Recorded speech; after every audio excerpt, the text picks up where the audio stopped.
Ok, agora que nós sabemos como que a neurobiologia começou, como que é a anatomia geral do cérebro de um inseto e quais são as principais técnicas que nós podemos utilizar para estudar esses cérebros tão pequenos, eu quero contar para vocês como que os insetos utilizam cada um dessas partes que formam o cérebro.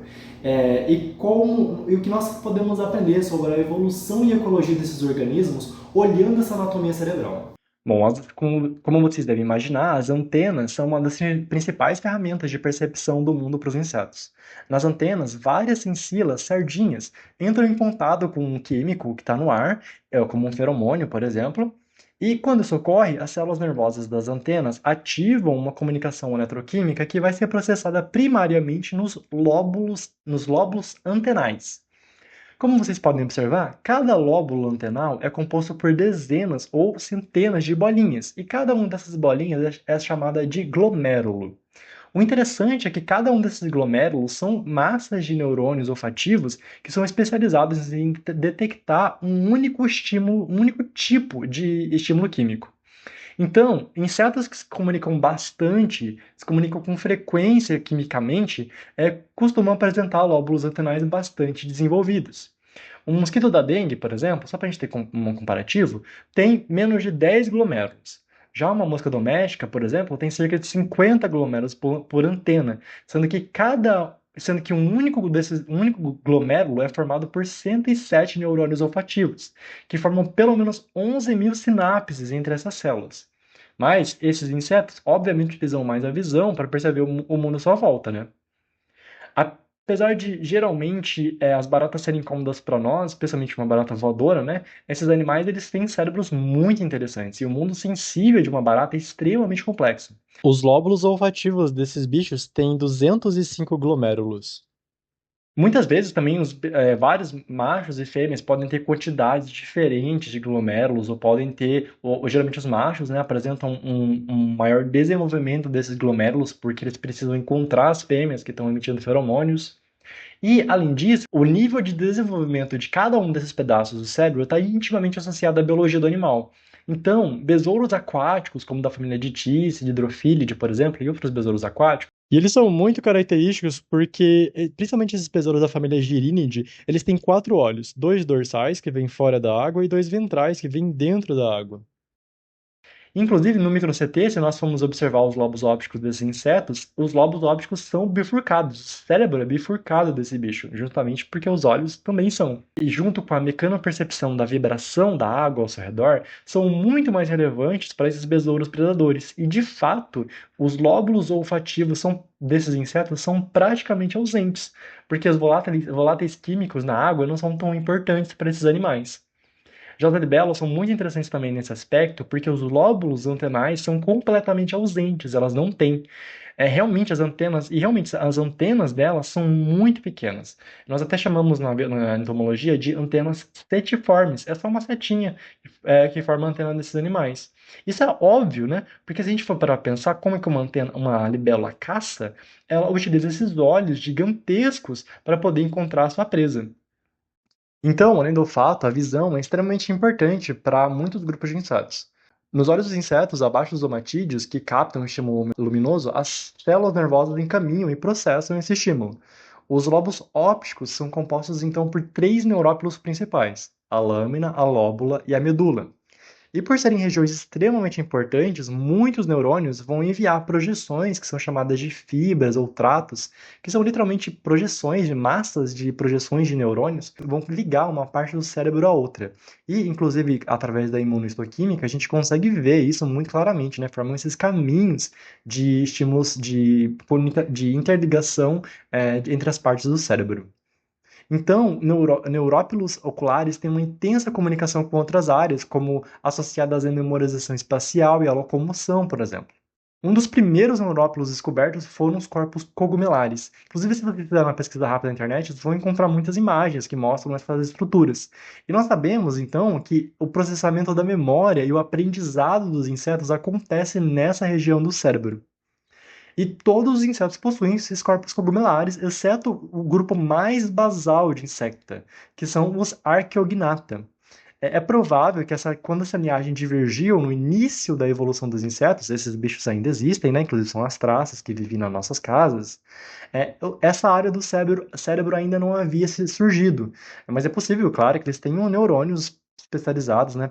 Pouquíssimos neurônios que são especializados em memorização de questões mais básicas para a vida desses bichos.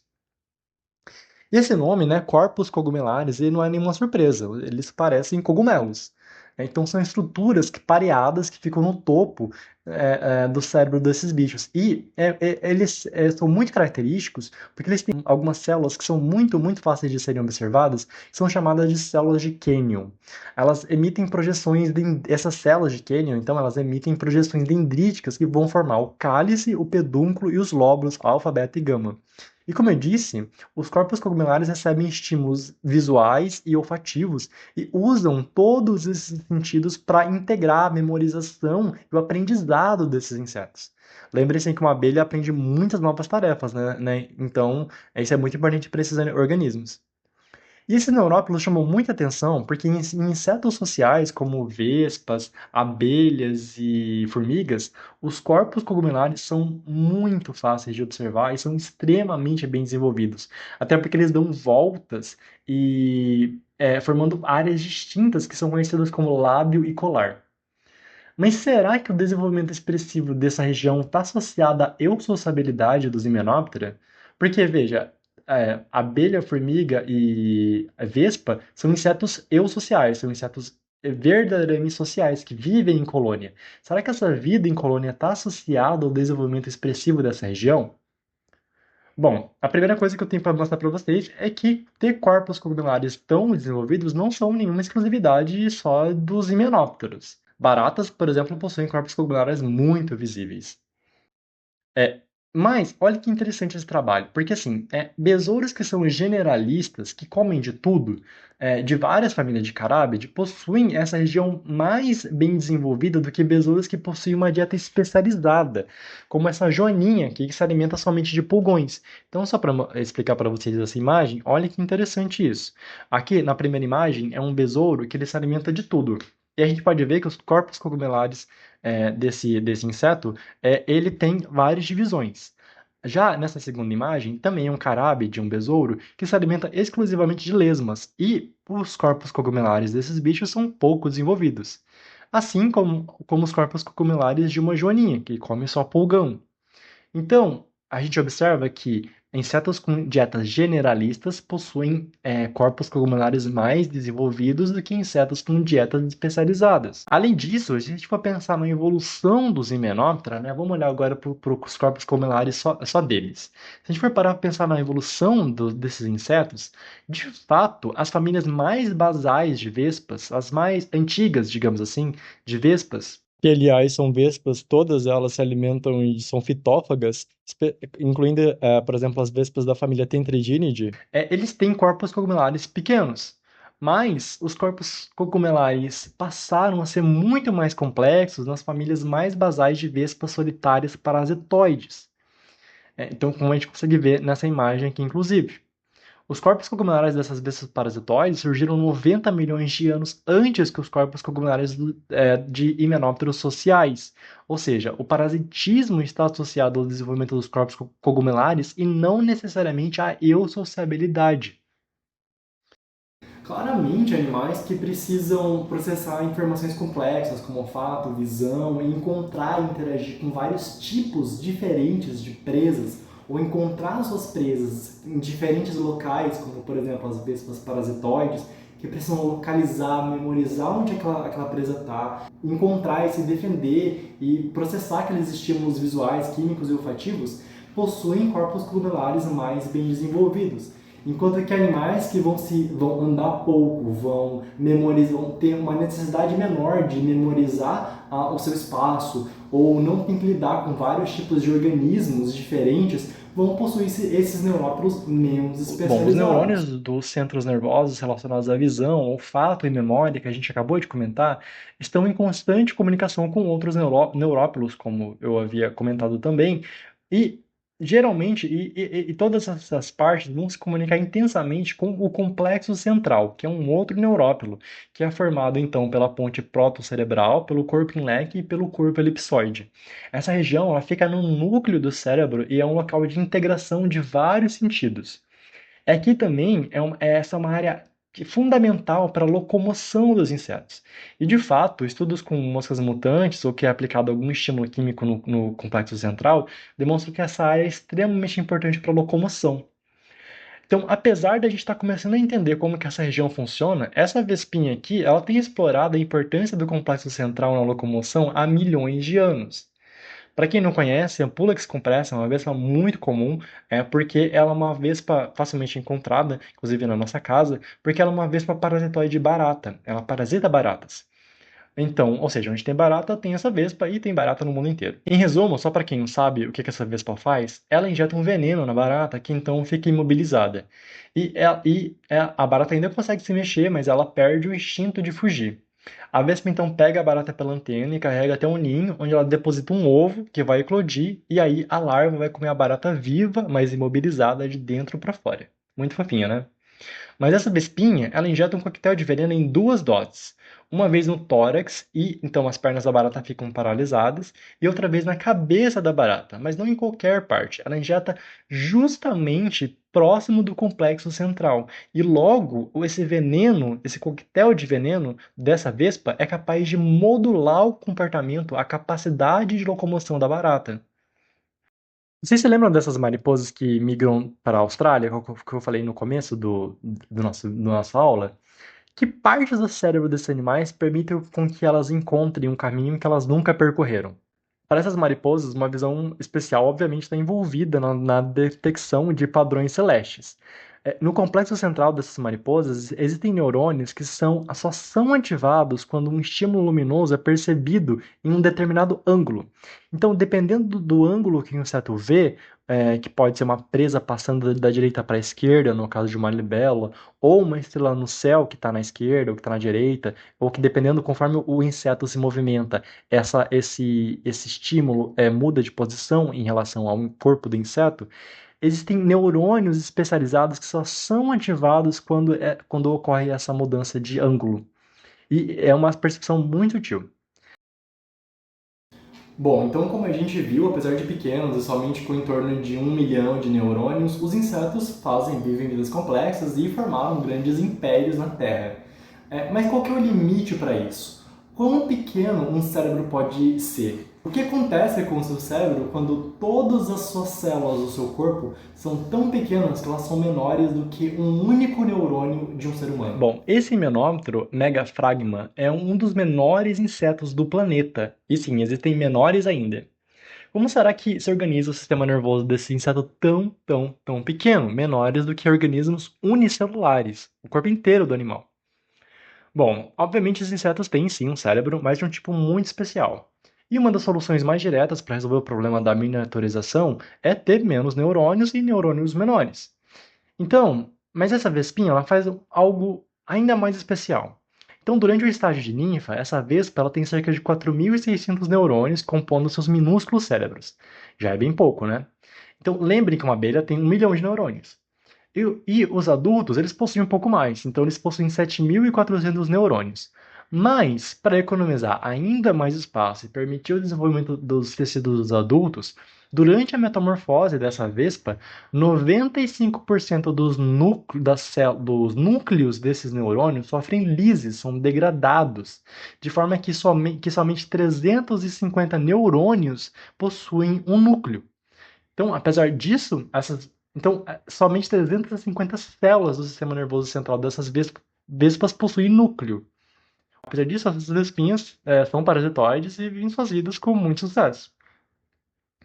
Outros insetos realmente minúsculos são os besouros da família Ptilide. Eles têm cerca de 10.500 neurônios.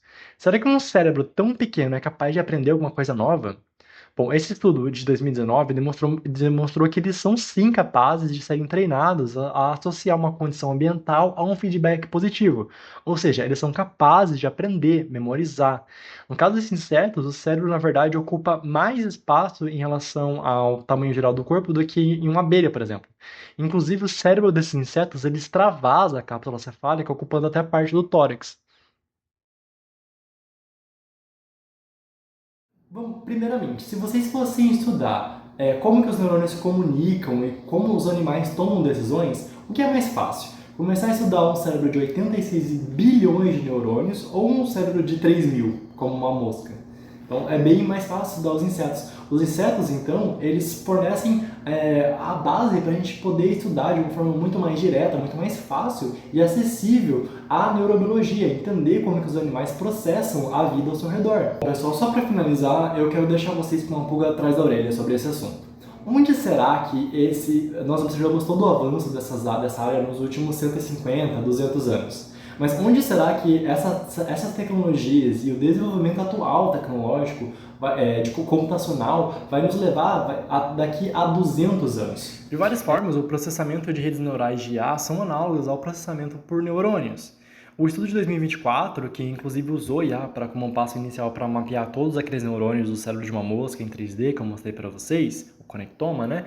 Ele foi inclusive capaz de simular a hierarquia de processamento neuronal, ou seja, quais neurônios se comunicam com quais neurônios para que uma determinada atividade cerebral seja adotada. Esses circuitos são extremamente complexos e nós estamos apenas começando a compreender isso, os segredos da mente. Paralelamente, em 2025, uma empresa desenvolveu um computador biológico utilizando neurônios humanos. Esses neurônios eles emitem sinais que são processados por um programa de computador que é capaz de controlar uma borboleta virtual dentro de uma simulação. Para ser justo, falando assim, parece ser mais do que de fato, né?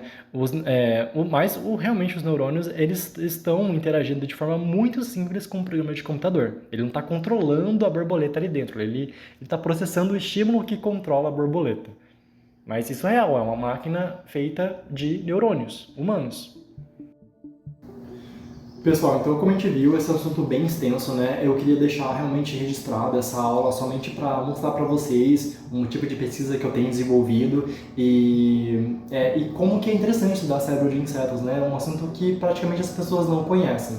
Se você chegou até aqui, até o final desse vídeo, eu agradeço muito por você ter visto essa aula. Eu espero que você tenha aprendido algo novo e, como conselho, a única coisa que eu posso deixar nesse momento eu acho que, às vezes, pensando em neurobiologia, parece uma coisa tão complexa e tão distante, né? Eu achava também que era extremamente complexo e distante. Mas conforme você vai estudando e aprendendo e se encaixando, você vai vendo que é possível, né? Existe um caminho a ser trilhado para você ir aprendendo as coisas aos poucos e desenvolvendo esses conhecimentos mais complexos. Mas se eu puder deixar uma sugestão, uma dica, é só que pensem que tudo que é grande um dia começou pequeno. Então, eu penso muito assim, não tem nada que eu não sei hoje que eu não possa descobrir amanhã. Então, pense dessa forma, é possível estudar aquilo que você tem interesse e espero que vocês tenham gostado de saber um pouco mais sobre o cérebro dos insetos, como que é o cérebro desses bichos, como que eles usam esses cérebros e aprendendo um pouquinho mais sobre um assunto que tem pouquíssimo conteúdo aqui na internet, então eu fiz questão de trazer para vocês. Se vocês tiverem qualquer dúvida, deixem nos comentários, eu vou responder, vou dar uma olhada, tá bom? E tiverem qualquer dúvida, nas minhas redes sociais também eu posto outros tipos de conteúdos relacionados à entomologia e biologia. E isso, muito obrigado e até mais.